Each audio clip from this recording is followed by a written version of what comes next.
Hey everyone, let's take a look at some skull anatomy here. Figure out what bones we need to know and what structures we should know.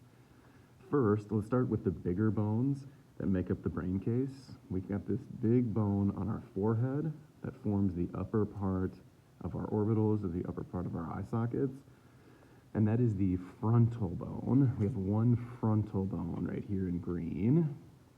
Rotate her to the side here. We can see that we've got a few other bones encasing the brain here.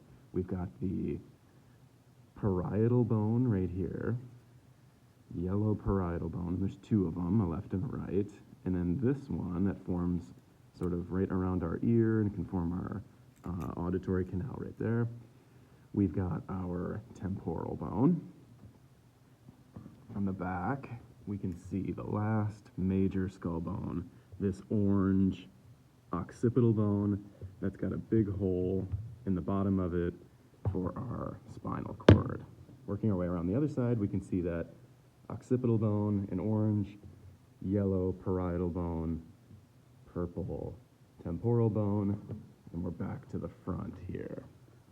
Now let's go over some of the facial bones that we should know. The biggest and most obvious ones are our big cheekbones in blue here, a right and a left zygomatic bone. This red bone right here forming the upper part of our jaw, that is the maxilla or the maxillary bone. And then our lower jaw is formed with this mandible down here. Zygomatic, maxillary, and mandible. Next up, we can see into the eye socket and see a bunch of the facial bones that we should know. These ones are maybe the hardest ones to learn, but here's the way that I approach them. I start at the tip of the nose right here and then work back, and you can almost find all of the bones, of the facial bones right there. So starting at the tip of the nose right here, we have the nasal bone in white. We've got this red maxillary bone. We can see here this little green bone. That is the lacrimal bone, right where your tear duct would be, that lacrimal bone. The red bone that we can see back here, this is our ethmoid bone. And then forming the back part of our eye socket, we have our sphenoid bone. And you can also see the sphenoid bone from the side right here. It'd be covered by a muscle that slips underneath this zygomatic and temporal bone, but there we can also see the sphenoid bone. We can also see some bones if we look straight through, straight through our nasal opening right here. We can see this red bone, which is the ethmoid bone, and so this big plate that comes down is the perpendicular plate of the ethmoid bone. We've got this little blue bone right here, kind of hard to see unless we can see right inside the nose, and that's the inferior nasal concha, and there's two of those. And then this orange bone right here, we can see as the vomer bone, and the vomer bone is this beautiful fin that kind of fits straight up into the ethmoid bone above it. One more bone that is best seen if we can look from an inferior view here. We can see these two paired bones right here, and these are our palatine or palatine bones right there. So those are easily seen from an inferior view if we look at like the inside of the mouth. All right, good luck studying, and I'll be back with more videos. All right, let's go over some structures on the skull that we should know. I've got the mandible removed, that's a little bit easier to work with. Let's go over the sutures, which are the joints between these skull bones. Kind of on the top part of the head, forming the joint between the frontal and parietal bone, is this coronal suture, coronal suture. And corona means crown, so it's kind of like where a crown might sit, right on your skull. We can see this joint between the parietal and temporal bone, and this is the squamous suture, the squamous suture, and this area of the skull is called the squamous, kind of right by your temple. So the squamous suture separates the temporal and parietal bones. From the back, we can see where the two parietal bones, left and right parietal bones, meet, and right down here is our sagittal suture, and this one runs right down the sagittal plane, straight down the middle. It would cut this skull into a right and a left half. Here, we can see the suture between the occipital bone and the two parietal bones, and then this suture right here is called the lambdoid suture. The lambdoid suture can be seen right from the back there. A couple other structures that we should cover. These big eye sockets, these are our orbitals. We've got two orbitals where our eyes would fit and a bunch of bones that make up this whole orbital there. If we look down inside of the orbital, we can see this optic canal right there. The optic canal where that optic nerve would run through. Keep in mind that it's not this big hole right here. That's that superior sphenoid fissure right there. But we're looking at the smaller hole that it looks like a small little nerve would run through it. There was that optic canal. While we're up at the front here, on the mandible, we have a few little holes. We've got our mental foramen on the front of our mandible right here. And if we look at the inside part of this mandible, then we can see this mandibular foramen right there. So two different foramen on our mandible, the mandibular foramen from the inside, and then the mental foramen on the outside. Keep in mind that there's two of each of one of these on the left and the right sides. We can see our cheekbone right here, and we can see that it forms this beautiful arch between the temporal and zygomatic bone. We would call that the zygomatic arch, the zygomatic arch. And this isn't on our exam, but you'll see this written in diagrams sometime. This little structure right here that forms this part of the zygomatic arch is the zygomatic process of the temporal bone. And then this little part of the arch is the temporal process of this zygomatic bone. So sometimes it's confusing if you point to this spot right here and say that that's the zygomatic process. You might be thinking, wait a minute, this is the temporal bone, but it's the zygomatic process of the temporal bone. This is going to be the temporal process of the zygomatic bone.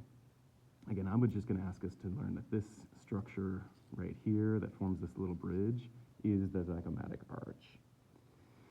Also around this side here, we can see that we have, on the side of our skull, we've got this huge process right here, and it's a big point of attachment for a muscle to connect right here and help rotate and turn the head, and this is the mastoid process. The mastoid process. You can see our ear canal right there, the external acoustic meatus. From the bottom, we can see a couple more structures here. The biggest one is this hole right here, the magnum foramen, and this goes through this occipital bone, and it's where our spinal cord can pass through.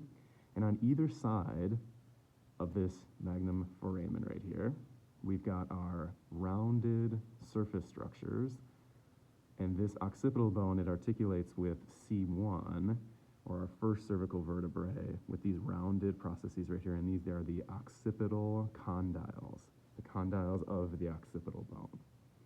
Good luck studying. All right, everyone, let's look at an inferior view of the skull and see what structures we can see from here. First of all, we've got the top part of the mouth. We can see this maxillary bone and the palatine bones. And this big surface right here on the maxillary bone is the palatine process of the maxillary bone. Keep in mind that these are the palatine bones, and that form more of the softer palate in your mouth, and then the hard palate is the palatine process of that maxillary bone. Let's then move down and start looking at some of these big holes and big openings that we can see where blood vessels and nerves are going to run into and out of the skull. From the side, we can see that external acoustic meatus for our ear. And from that inferior view again, we can see a bunch of these holes. Let's start off with the easiest one. This large hole right here, that's our foramen magnum, sometimes it's called the magnum foramen. It's the big hole for our spinal cord. We can then, another structure that we can see are these rounded surfaces right next to the magnum foramen, and those are the occipital condyles.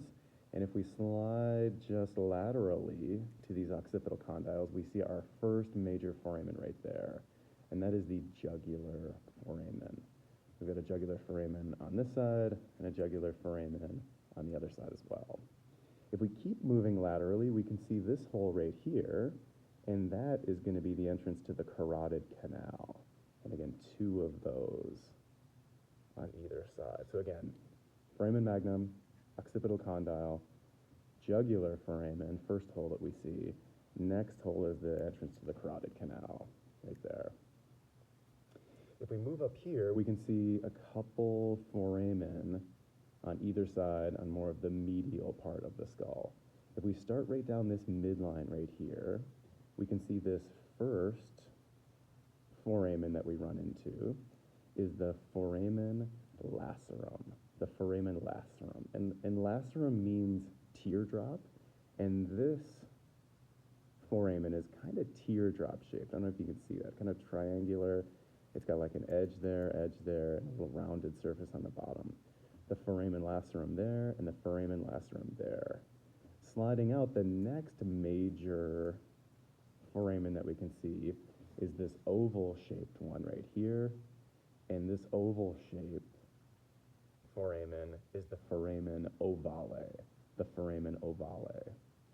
So again, from the middle we would have that foramen lacerum, foramen ovale. And those are the major foramen that I would like us to know from this inferior view. Okay, let's look at this view right here. So what we've done here is we've taken the top part of the skull off, made a transverse cut here, and we're going to look at sort of a superior view looking down into this brain casing right here. Biggest structures that we can see immediately, we've got our foramen magnum right here. Remember, sliding right off of the foramen magnum, we can see this jugular foramen. Here's that temporal bone, and on the outside we would see the external acoustic meatus. And now we can see the internal acoustic meatus right there. And that's where our auditory nerves would exit and then enter into the brain there. Other foramen that we can see the foramen ovale right here, that oval-shaped foramen.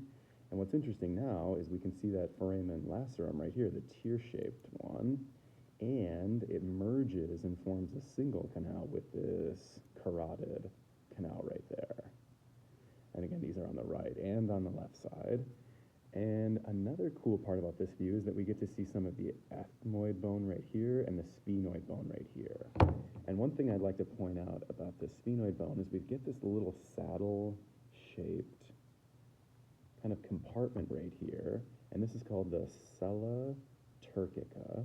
And this sella turcica, this little saddle, is right where the pituitary gland would rest in. And then we've got this ethmoid bone right here, and it's hard to see in this video, but there's a little piece that sticks up right in the center, and that little piece that sticks up is the crista galli, and then the larger majority of the bone around and below that crista galli, that's the cribriform plate. Good luck with our studying. Okay, let's take a look at our cervical vertebrae. If you can see here, we have sort of our neck vertebrae that we can look at. We're looking at a posterior view here, and then I'm going to swing it around and look at the anterior view. And we have 1, 2, 3, 4, 5, 6, and 7 cervical vertebrae here. They're named C1, C2, C3, C4, C5, all the way down to C7. And these top two ones have their own special structures and their own special names. The very top, the C1 cervical vertebrae, This is our atlas. And then this green one down here would be our axis.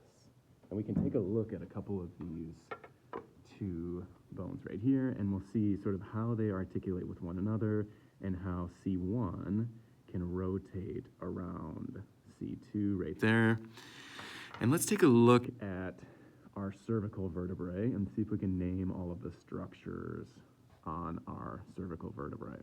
First up, the main part, the largest part of our cervical vertebrae, and really all of our vertebrae, are the body of the vertebrae right there. We've got our vertebral foramen, this big hole right here, and then we have transverse processes on the side, and a big spinous process on the most posterior side. Connecting those different processes, we've got a couple of structures here. We've got the lamina, or the small part of the vertebrae that connects the spinous process with the transverse process, so it's kind of this area right here. And then we have another smaller area here called the pedicle, And what's cool about these cervical vertebrae is they have an additional hole. This hole right here, right by this transverse process, is the transverse foramen right there.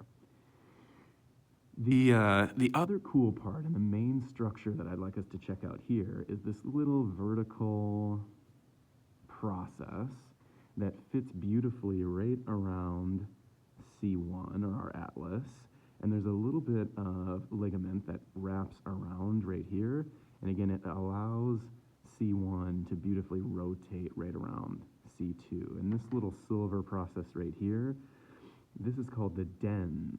This is the dens of this bone right here, which is the axis, the dens of the axis. Okay, here we've got a thoracic vertebrae, and let's make sure that we know all of the structures on this thing right here. Again, where I like to start on this anterior surface, this large portion of the vertebrae, we've got our body of the vertebrae.